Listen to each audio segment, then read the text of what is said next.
आकाश जी, मैं समझता हूँ कि आज का दिन मेरे लिए बहुत बड़ा दिन है।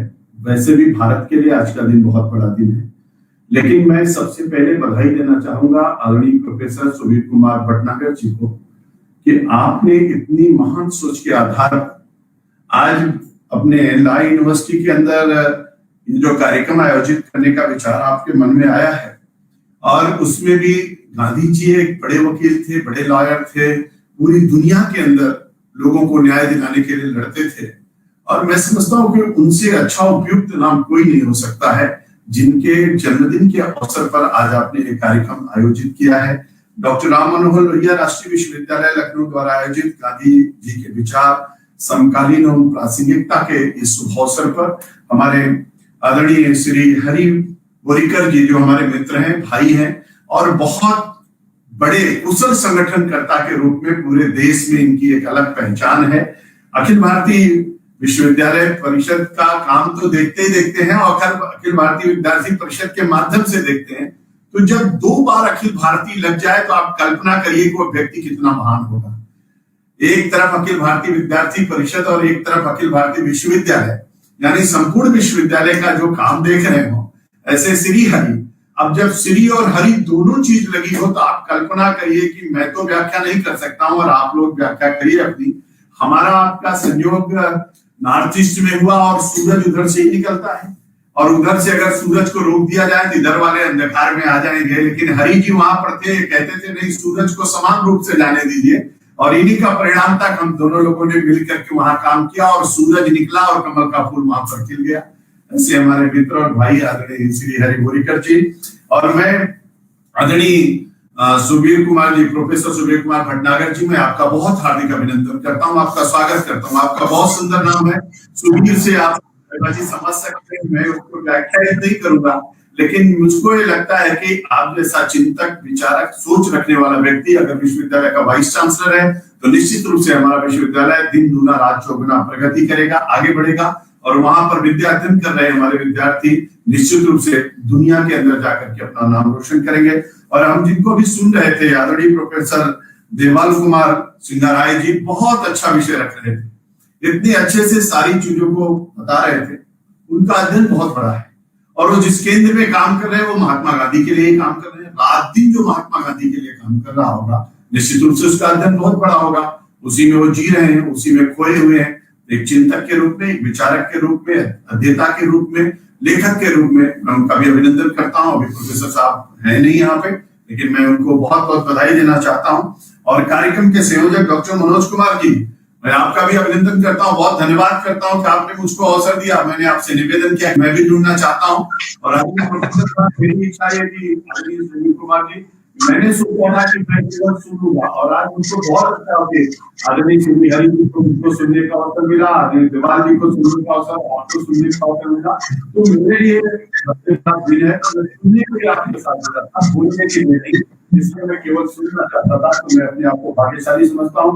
और श्री आकाश जी, आप बहुत अच्छा संचालन कर रहे हैं, आपको बहुत बधाई। प्रभु से प्रार्थना है कि आज ऐसे आप चमकते रहें, चलते रहें और अपने काम को आगे बढ़ाते रहें। बहुत बहुत धन्यवाद मित्रों। मैं आप आज के इस अवसर पर मेरे लिए सौभाग्य है कि मैं सवेरे जाकर के अपनी पुष्पांजलि के माध्यम से और भावांजलि के माध्यम से श्रद्धांजलि तो मैं कराया था, लेकिन शब्दांजलि के माध्यम से श्रद्धांजलि नहीं हो पा रही थी।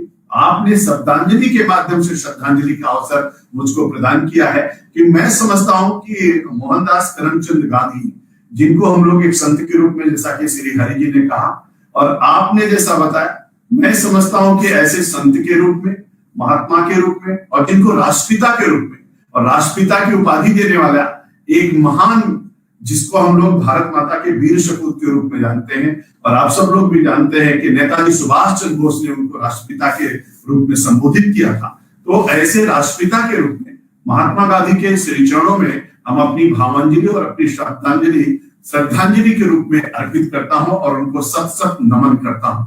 और आज एक दूसरे महापुरुष जिनके बारे में अभी श्री हरि जी बोल रहे थे, मैं समझता हूं कि आज का दिन कितना बड़ा दिन होगा। ऐसे 2 महान संतों का आज, उनको हम संत कहते हैं, लाल बहादुर शास्त्री भी किसी संत से कम नहीं, भारत के प्रधानमंत्री के रूप में, भारत के रेल मंत्री के रूप में, भारत के गृह मंत्री के रूप में, भारत के विदेश मंत्री के रूप में और उत्तर प्रदेश के भी गृह मंत्री के रूप में, विभिन्न मंत्री परिषद के रूप में काम करते हुए उन्होंने भारत को नई ऊंचाइयां प्रदान की। भारत रत्न लाल बहादुर शास्त्री, और उनको मैं कहता हूं हमेशा इस तरीके से एक सादगी और नैतिकतापूर्ण आचरण से युक्त अगर किसी महान व्यक्तित्व को देखना है तो लाल बहादुर शास्त्री की तरफ हम लोग देख सकते हैं। और उन्होंने अपने कर्मों के माध्यम से पूरे भारत को नई दिशा दिया। जब भारत में अकाल जैसी स्थिति, अन्न का उत्पादन नहीं हो पा रहा था, तो उन्होंने हरित क्रांति का नारा दिया। उन्होंने जय जवान जय किसान का नारा देकर के लोगों को उत्साहित किया। उन्होंने एक दिन का व्रत रखने के लिए लोगों को मितव्ययिता के आधार पर हम भारत को कैसे समृद्धशाली बना सकते हैं, इसके लिए उन्होंने उत्प्रेरित किया। उन्होंने कहा, जब 1965 आप याद करिएगा, 1 सितंबर 1965 भारत और पाकिस्तान का युद्ध प्रारंभ हुआ। उस समय पाकिस्तान के प्रधानमंत्री अयूब खान थे। उन्होंने टेलीफोन करके हमारे प्रधानमंत्री लाल बहादुर शास्त्री को कहा कि लंच की तैयारी करो, हमारी सेना दिल्ली पहुंचने वाली है। उस समय लाल बहादुर शास्त्री ने ललकारते हुए अयूब खान को कहा, अयूब खान डिनर की तैयारी करो, हमारी सेना लाहौर पहुंचने वाली है। अब कल्पना करिए और सोचिए कि जब उन्होंने कहा कि आप डिनर की तैयारी करो, हमारी सेना लाहौर पहुंचने वाली है, तो उस समय पूरे भारत में एक अलग तरीके का उत्साह था और हमारी सेना लाहौर इस्लामाबाद तक पहुंची। केवल 23 दिन तक युद्ध चला। 1 सितंबर 1965 को युद्ध प्रारंभ हुआ, 23 सितंबर 1965 को युद्ध समाप्त हो गया, लेकिन हमारी सेना वहां तक पहुंची। उस समय का एक नारा मैं आपको याद दिलाना चाहता हूं, क्योंकि महात्मा गांधी और लाल बहादुर शास्त्री अगर दोनों लोगों को जोड़ेंगे तो महात्मा गांधी ने जब भारत छोड़ो आंदोलन की बात कही तो उन्होंने एक नारा दिया था, करो या मरो। उन्होंने डू और डाई का नारा दिया था। और इसी तरीके से लाल बहादुर शास्त्री ने 1965 में कहा, मरो नहीं मारो, मरो नहीं मारो का नारा दिया था और एक क्रांति पैदा हो गई थी लोगों के अंदर। ऐसे महान सपूत को भी हम अपनी भावांजलि, अपनी श्रद्धांजलि अर्पित करता हूं, उनको श्रद्धांजलि अर्पित करता हूं और सत सत नमन करता हूं। दोनों लोगों में बड़ी साम्यता थी, करो और मरो का नारा, मरो नहीं मारो का नारा। दोनों लोग धोती पहनते थे, दोनों लोग टोपी लगाते थे, दोनों लोग सादगी के पर्याय थे, दोनों लोग भारत माता के लिए जीते थे। दोनों लोगों के जहन में रात और दिन स्वदेशी का हर मंत्र गूंजता रहता था। इसलिए महात्मा गांधी और लाल बहादुर शास्त्री में बहुत सारी साम्यता थी। इसलिए दोनों महान पुरुषों को, संतों को मैं सत सत नमन करता हूं। मेरे मित्रों, हमारे यहाँ कहा गया, वृत्ति में अत्यंत संरक्षित, वृत्ति में अधिकाति चाचीलो वृत्त चाचीलो वृत्तस्तु हतोहता। महान पुरुष आते हैं, बदनम प्रसाद सदनम सदि हितम सदम मुचो वाचा, करणम परोपकरणम एशाम केशाम नति वांधा। महान पुरुष आते हैं और अपने पद चिन्हों की अमिट छाप छोड़ करके चले जाते हैं। उसी पर चलते हुए हम सब लोग प्रगति के पथ पर अग्रसर होते हैं। अगर इन दोनों संतों के लिए मैं कहूं और दोनों संतों के बारे में कहूं, यसिद्गर्षम शातिगर्जलम सिंधु पात्रे सुरतर शाखा लेखनी पत्र मुर्भियम लिखति गद्भिहित्वा सारदा सर्वकालम तदम गुणामीशम पारण्यति, तो अतिशोक्ति नहीं होगी। मेरे मित्रों, मैं आपके सामने बहुत अच्छा आदरणीय सुबीर जी ने कहा है, आदरणीय हरि जी ने कहा है, मैं तो केवल संक्षेप में कुछ बातें कहना चाहता हूँ, बहुत संक्षेप में कहूंगा।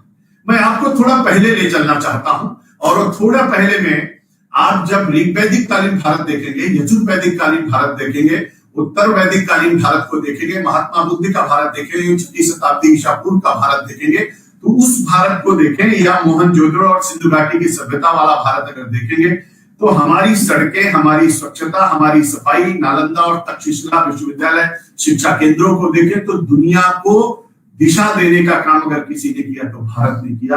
बीच में जब भारत हमारा पददलित हुआ, आक्रांताओं द्वारा भारत को पददलित किया गया, भारत की संस्कृति, भारत की सभ्यता, भारत का संस्कार नष्ट किया गया। चलते चलते हम लोग जब 19वीं शताब्दी में पहुंचे, इसके पहले जब दुनिया को हम संदेश दे रहे थे तो अंग्रेजी भाषा हमारे पास नहीं थी। अंग्रेजी भाषा मैकाले के आने के बाद, आप सब लोग जानते हैं 1833-34 के बाद जब मैकाले ने नई शिक्षा नीति के तहत भारत में बाबू बनाने की प्रणाली अपनाई तो उन्होंने कहा भारत को अगर समाप्त करना है तो पहले भारत की शिक्षा पद्धति को समाप्त किया जाए और भारत की भाषाओं को समाप्त किया जाए। और उसके तहत जिस तरीके का काम प्रारंभ किया गया, उसके बाद हम सब लोग जानते हैं 1857 का स्वतंत्रता संग्राम देखा, 12 जनवरी 1963 का स्वामी विवेकानंद का अवतरण देखा, 1969 में महात्मा गांधी का आगमन देखा, 1991-92 की वो धारा हम लोगों ने देखी जब आंदोलन चरम पर पहुंचा। और देखते देखते 1891-92 के बाद जब 1901 और 2 में हम लोग पहुंचे, 1905-6 का बंग का आंदोलन देखा, 1911 और 12 में महात्मा गांधी का भारत की राजनीति में प्रवेश देखा, 1915 में उन्होंने जिस तरीके से अपनी कार्य पद्धति को प्रारंभ किया और दुनिया को नई दिशा देना प्रारंभ किया। उसके बाद 4 फरवरी 1916 में बनारस के विश्वविद्यालय में बीएचयू में उन्होंने जब अपने उद्बोधन के माध्यम से स्वच्छता के अभियान पर एक टिप्पणी किया और भारत तो आजाद हो जाएगा, लेकिन हम भारत को साफ सुथरा भारत कैसे बनाएंगे, स्वच्छ भारत कैसे बनाएंगे, इसकी उन्होंने चिंता किया। 1921 का असहयोग आंदोलन देखा, 1922 का चौरी चौरा कांड देखा, 1925 का काकोरी कांड देखा, 1929 की पूर्ण स्वराज देखा, 1930 का नमक आंदोलन देखा, 1932 का एरविन समझौता देखा। देखते देखते चलते चलते संघर्ष की उस गाथा से हम लोग भारत छोड़ो आंदोलन पहुंच गए और महात्मा गांधी ने कहा करो और मरो, अब तो निश्चित रूप से अंतिम समय आ गया है, अब तो अंग्रेजों को भारत छोड़ना ही पड़ेगा। और उन्होंने अंग्रेजों को भारत से भगा दिया। लेकिन स्थितियां कैसी थी, अभी चर्चा कर रहे थे हरि जी, और मैं आपसे कहना चाहता हूं, आप प्रासंगिकता की बात कर रहे हैं। 19वीं शताब्दी में महात्मा गांधी का आगमन होता है, 20वीं शताब्दी उनके आधी शताब्दी तक उनका कार्य चलता है और 21वीं शताब्दी में हम उनकी चर्चा कर रहे हैं। आज भी भारत की पूरी सरकार आदरणीय नरेंद्र भाई मोदी का सारा विजन महात्मा गांधी के उन कार्यों से प्रभावित है। मैं आपसे कहना चाहता हूं कि महात्मा गांधी के लेखन के माध्यम से, महात्मा गांधी के कार्य के माध्यम से, महात्मा गांधी के सादगी के माध्यम से, महात्मा गांधी के पहनावे के माध्यम से केवल 5 चीजों का उदाहरण मैं देना चाहता हूं आपको कि महात्मा गांधी का चश्मा आज भी हमारा लोगो बना हुआ है स्वच्छता अभियान का। महात्मा गांधी का चश्मा में क्या विजन था, क्या दृष्टि थी, क्या सोच थी, आज भी वो हमको भारत को कैसे प्रभावित कर रही है। महात्मा गांधी का दूसरा लाठी जलत और तोरे मुदई का दंड, एक तरीके से शक्ति का प्रतीक था महात्मा गांधी का दंड लाठी। और तीसरा महात्मा गांधी की धोती, महात्मा गांधी की धोती जहां खादी का प्रतीक था वहीं सादगी का भी प्रतीक था। और महात्मा गांधी का चरखा जो स्वावलंबन और आर्थिक दृष्टि से भारत को मजबूत बनाने की बात थी। महात्मा गांधी का खड़ाऊ, महात्मा गांधी की चटपटी, महात्मा गांधी का चप्पल उस भाव को प्रदर्शित करता था। महात्मा गांधी का चरे वेद का वह नारा तीव्र गति से चलता हुआ वसंत कैसे पूरे देश को प्रभावित करता था। आपने कहा, हरि जी ने कहा, मैं आपसे कहना चाहता हूं जब महात्मा गांधी ने स्वच्छता के लिए बोला, इतने वर्षों बाद महात्मा गांधी के उस मूल मंत्र को साकार करने के लिए आदरणीय नरेंद्र भाई मोदी ने हर तरीके की स्वच्छता उस पर काम करना प्रारंभ किया। नदियों को स्वच्छ कैसे बनाएंगे, आप सबको याद होगा महात्मा गांधी जो 1915 में हरिद्वार के कुंभ में गए थे, केवल 11 लाख लोग वहां पर उपस्थित थे और 11 लाख लोगों से नदी कैसे अपवित्र हो रही थी और गंदगी का ढेर कैसे था। महात्मा गांधी ने चिंता व्यक्त किया था, लेकिन जिस महात्मा गांधी ने 1915 में कुंभ देखा था, आज महात्मा गांधी जहां कहीं होंगे, हमारे प्रयागराज के पिछले वर्ष के कुंभ को देखा होगा कि 24 करोड़ लोग आए और पूरी दुनिया में सराहना हुई। यही तो नरेंद्र भाई मोदी का भारत है, जो महात्मा गांधी के भारत के सपने को साकार करने के लिए उन्होंने स्वच्छ भारत मिशन का अभियान चलाया। नमामि गंगे के तहत सभी नदियों के सफाई का अभियान चलाया। महात्मा गांधी ने कहा था, ग्रामोदय का नारा दिया, विनोबा भावे ने सर्वोदय का नारा दिया, पंडित दीनदयाल उपाध्याय ने अंत्योदय का नारा दिया, नरेंद्र भाई मोदी ने राष्ट्रोदय का नारा दिया। अब आप कल्पना करिए, महात्मा गांधी का ग्रामोदय, विनोबा भावे का सर्वोदय, पंडित दीनदयाल उपाध्याय का अंत्योदय, नरेंद्र भाई मोदी का राष्ट्रोदय, इन चारों का समुच्चय अगर आप देखिए तो महात्मा गांधी की जो चिंता थी, उस चिंता को लेकर के आज भी लोग कहते हैं स्वतंत्रता तो मिल गई लेकिन स्वावलंबन नहीं मिल पाया, स्वदेश तो मिल गया लेकिन स्वदेशी नहीं मिल पाया, स्वराज तो मिल गया लेकिन सुराज नहीं मिल पाया। और इसीलिए इसी चिंता को दूर करने के लिए नरेंद्र भाई मोदी ने उस अभियान को आगे बढ़ाया। अब स्वावलंबन की दृष्टि से आत्मनिर्भर भारत, हर तरीके का स्वावलंबन हो, इसके लिए नई योजना रचना के साथ आगे बढ़े। जो महात्मा गांधी ग्रामोदय और ग्राम स्वराज से राम राज्य की कल्पना करते थे, उस पर नरेंद्र भाई मोदी ने रांची से खड़े होकर के कहा, झारखंड से खड़े होकर के 2015 में कहा कि वास्तव में ग्रामोदय से ही भारत उदय हो सकता है। नरेंद्र भाई मोदी ने महात्मा गांधी के सपने को साकार करने के लिए उन्होंने कहा कि जब तक स्मार्ट विलेज नहीं होगा तब तक न्यू इंडिया का सपना साकार नहीं हो सकता। स्मार्ट विलेज होगा, ग्रामोदय होगा, ग्रामोदय से भारत का उदय होगा। इसकी दृष्टि से हर गांव में सचिवालय बनेगा, हर गांव में फाइबर ऑप्टिकल लगेगा, हर गांव इंटरनेट से जुड़ेगा, हर गांव में स्वास्थ्य का केंद्र होगा, हर गांव में शुद्ध पीने का पानी होगा, हर गांव में बिजली की व्यवस्था होगी, हर गांव हमारा पूरा आदर्श स्थिति में होगा। यानी जब हमारा गांव पूरी तरीके से आत्मनिर्भर हो जाएगा तो निश्चित रूप से ग्राम स्वराज की जो परिकल्पना महात्मा गांधी की थी, उससे हम राज की परिकल्पना की ओर आगे बढ़ेंगे और फिर से मेरा भारत आत्मनिर्भर की ओर आगे बढ़ेगा। चरखा, आप कल्पना करिए, उस चरखे के माध्यम से महात्मा गांधी का एक जो सबसे बड़ी बात थी, केवल कहते नहीं थे, करके दिखाया। उन्होंने चरखे को काट करके दिखाया, चरखे से लोगों को प्रेरित किया, हर काम को खुद करते थे, तब बताते थे, केवल कहते नहीं थे। और उस चरखे की देन है, खादी की देन है कि आज पूरे भारत के एक अभियान चल रहा है। जैसा कि ग्राम उद्योग के बारे में अभी अभी हमारे आदरणीय हरि बोरकर जी ने बोला, मैं आपसे कहना चाहता हूं, अगर प्राचीन भारत को आप देखिए तो मेरे गांव में हर तरीके का काम होता था। लघु और सूक्ष्म उद्योग को बढ़ाने के लिए प्रधानमंत्री ने वो काम शुरू किया। उत्तर प्रदेश की सरकार ने वन डिस्ट्रिक्ट वन प्रोडक्ट के अभियान को लिया। आज पूरे देश के अंदर जिस तरीके से प्रधानमंत्री ने कहा लोकल फॉर वोकल, यानी महात्मा गांधी के सपनों को साकार करने के लिए उन्होंने स्वदेशी पर पूरी तरीके से जोर दिया। उन्होंने कहा अब सुई से लेकर तोप तक बनाएंगे, अब मेड इन चाइना नहीं, मेड इन जापान नहीं, मेड इन इंग्लैंड नहीं, अब मेड इन इंडिया होगा और मेक इन इंडिया होगा। इसलिए डिजिटल इंडिया होगा, इसलिए हमारे आपके न्यू इंडिया का सपना हम साकार कर पाएंगे। जब तक इस आधार पर नहीं चलेंगे तब तक नए भारत की कल्पना नहीं की जा सकती। महात्मा गांधी के एक एक मंत्र को लेकर के उन्होंने काम किया। नई शिक्षा नीति पर अभी आप कह रहे थे, मातृभाषा, मैंने आपको पहले कहा जब हमारी भाषा थी तो हम पूरी दुनिया में छाए हुए थे, जब हमारी भाषा खो गई तो हम लोग भी खो गए। और पूरी दुनिया आज भी, जावा है, सुमात्रा है, कंबोडिया है, चाइना है, श्रीलंका है, जापान है, आप कल्पना करिए और पूछिए कि आप कौन सा धर्म मानते हो, तो बौद्ध धर्म के बारे में बोलेंगे। आज दुनिया के अंदर शोध होता है, आज दुनिया में महात्मा गांधी की प्रतिमा लगाई गई है, आज दुनिया के अंदर महात्मा गांधी का जन्मदिन मनाया जा रहा है। केवल भारत में नहीं, दुनिया के लोग मान रहे हैं, जैसे आदरणीय श्री हरि बोरकर जी ने कहा। तो ये हमारे लिए बहुत गर्व और गौरव का विषय है। और इसलिए मैं कभी कभी सोचता हूं तो मुझको लगता है कि वास्तव में महात्मा गांधी का विचार कितना प्रासंगिक है आज की तारीख में, कि हर काम उनके बताए हुए रास्ते पर चलते हुए आदरणीय प्रधानमंत्री जी कर रहे हैं, जिसके कारण से हमारा भारत तेजी के साथ आगे बढ़ रहा है। और महात्मा गांधी का हर कदम, हर विचार, और महात्मा गांधी कुल केवल 78 वर्ष 3 महीने 28 दिन ही रहे धरती पर। महात्मा गांधी कुल 28,590 दिन ही धरती पर रहे। महात्मा गांधी कुल 939 महीने 28 दिन धरती पर रहे। लेकिन इन दिनों के अंदर उन्होंने 28,590 दिन के अंदर 11 करोड़, आप कल्पना करिए, 11 करोड़ 86 लाख 73 दिन में, घंटे में उन्होंने क्या से क्या कर दिया।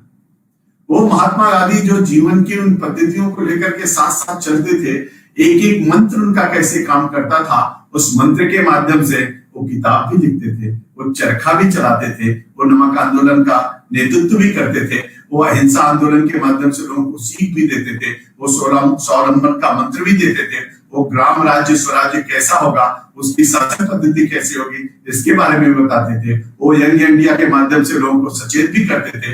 वो दुनिया के देशों में जाकर के लोगों को न्याय भी दिलाते थे, हर लड़ाई को लड़ते थे, और उस लड़ाई को लड़ते हुए लोगों के अंदर अपने विचारों के माध्यम से एक नई क्रांति, एक नई ऊर्जा उन्होंने पैदा किया, जिस पर चलता हुआ मेरा भारत आज समृद्धशालीता की ओर अग्रसर हो रहा। आत्मनिर्भर भारत की बात माननीय प्रधानमंत्री जी ने कही है, और वो आत्मनिर्भर भारत का वह मूल मंत्र महात्मा गांधी का ही मंत्र है, जिसको लेकर के प्रधानमंत्री जी चल रहे हैं। मुझको लगता है आज का दिन हम सब लोगों के लिए बहुत बड़ा दिन है, और उस बड़े दिन को लोगों ने अपने नाम, जैसा कि अभी हमारे हरि जी बोलते बोलते रह गए, लेकिन मैं आपको जरूर कहना चाहता हूं, मैं किसी की आलोचना नहीं कर रहा हूं, लेकिन अगर सबसे नजदीक कोई उनके था तो जवाहरलाल नेहरू उनके सबसे नजदीक थे। लेकिन जवाहरलाल नेहरू ने जब देश आजाद हुआ तो उन्होंने कहा मैं भारत को रशिया बनाना चाहता हूँ, भारत को अमेरिका बनाना चाहता हूँ, भारत को इंग्लैंड बनाना चाहता हूँ। लेकिन महात्मा गांधी कहते थे अरे भारत को भारत बना दो, स्वदेशी का नारा ला दो, अपने यहाँ की चीजों को उठा दो, इसी में मेरा भारत महान बन जाएगा। लेकिन कभी भी नेहरू जी उस पर नहीं चले, जिसका परिणाम था कि 1919 में हमारा रुपया डॉलर से बड़ा था, 1947 में डॉलर और रुपया बराबर था, लेकिन इन्हीं नीतियों के कारण से हम पिछड़ते चले गए। और दुनिया के देश आगे चले गए। 1985 तक चाइना हमसे आर्थिक दृष्टि से पीछे था। आज चाइना की आर्थिक दृष्टि से कैसे आगे बढ़ा, लेकिन अब पराजय की स्थिति में धीरे धीरे आ रहा है। लेकिन इन नीतियों, अगर महात्मा गांधी की नीति को जवाहरलाल नेहरू जी स्वीकार किए होते तो मेरा भारत किसी और दिशा में चला होता। लेकिन दुर्भाग्य था कि जिन्होंने अपने नाम के आगे गांधी लगाया, लेकिन उन्होंने गांधी के विचारों से कोई सरोकार नहीं रखा। और आज आदरणीय नरेंद्र भाई मोदी ने गांधी के सपने को साकार करने की दृष्टि से हर तरीके से भारत को आगे बढ़ाने का काम कर रहे हैं। समय बहुत हो गया है, इसलिए मैं ज्यादा विस्तार से कुछ नहीं कहूंगा, लेकिन मैं बहुत भाग्यशाली हूं कि हरि जी को सुनने का अवसर, देवाल जी को सुनने का अवसर, मनोज कुमार जी के सुनने का अवसर और सुबीर जी का सुनने का अवसर मुझको प्राप्त हुआ है। किसी दिन मैं आपसे अनुरोध करूंगा कि विश्वविद्यालय के छात्रों के समक्ष हम और हरि जी रहेंगे, विस्तार से चर्चा। विषय बहुत बड़ा, बहुत लंबा है, बड़ा सार्थक विषय है और उनसे प्रेरणा लेकर हम लोग आगे काम करेंगे तो बहुत अच्छा होगा। मैं जलते हुए प्रकाश से कहना चाहता हूँ कि कल्याण आरोग्यम धनसंपदा शत्रुपति विनाशाय दीपक ज्योति नमो वस्तुते, दीपक ज्योति ब्रह्म दीपक ज्योति नारायण दीपो हरत में पापम दीपक ज्योति नमो वस्तुते। और हम सब लोग इन प्रकाश से प्रकाशित होते रहे, महात्मा गांधी के विचारों को लेकर के आगे चलते रहें, अपने भारत को महान भारत बनाते रहें। अथर्ववेद की एक लाइन है, माता भूमि पुत्रो हम पृथिव्याम, भूमि मेरी माँ है, मैं इस पृथ्वी का पुत्र हूँ, जीऊंगा तो भारत माता के लिए और मरूंगा तो भारत माता के लिए। इस सपने को साकार करें।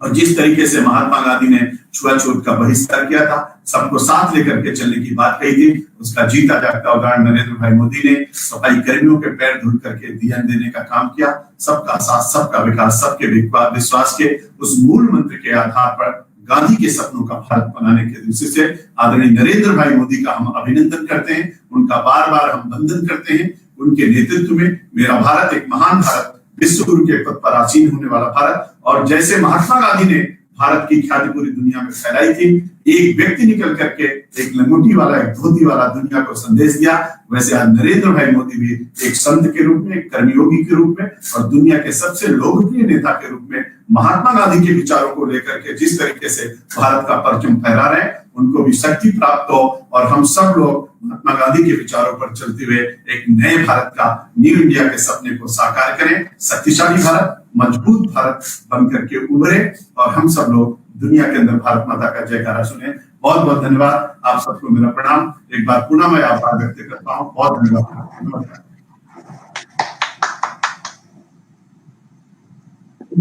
बहुत बहुत धन्यवाद।